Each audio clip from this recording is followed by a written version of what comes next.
Good morning. Welcome to my office here on the Northern Beaches.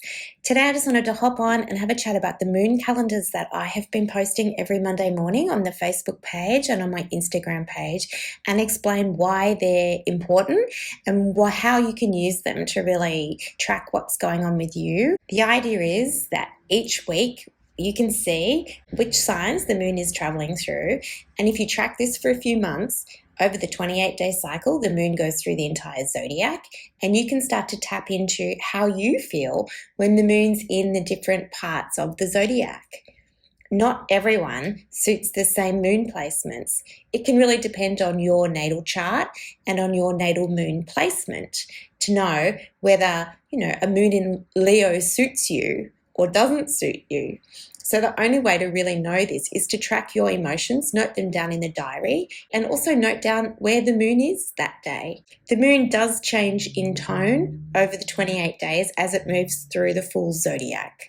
I'll post a couple of keyword graphics so that you can sort of track what the archetypes are of the energy, and you can see whether that's reflecting itself in how you're experiencing it and whether that energy suits you or doesn't suit you. The other thing that I'm doing in my moon calendars is I'm giving you time frames for when the moon is void of course. Now, this is a calculation that can be done a couple of different ways, but most astrologers work it out by looking at the moon as it moves through a sign. It sort of aspects all the other planets in the sky. It'll get to a point, though, where it's not going to make any more major aspects while it travels through the rest of that sign over the next day or so. And it can be a quieter time where the moon's less active, less dominating. It can be a time that's better for you to just chill out a little bit. It's not a great time for making big purchases because you're likely to change your mind, or you might just be feeling a bit indecisive, in which case it's good to just, look at when I also list the time for when it's going to move into the next sign, and you might feel that you're feeling a bit more in charge again of what you want and which direction you want to go in from that point. So I hope you're enjoying the moon calendars. I'll keep posting them on Mondays. It can take a few months of tracking it to get a real idea of what your rhythms are.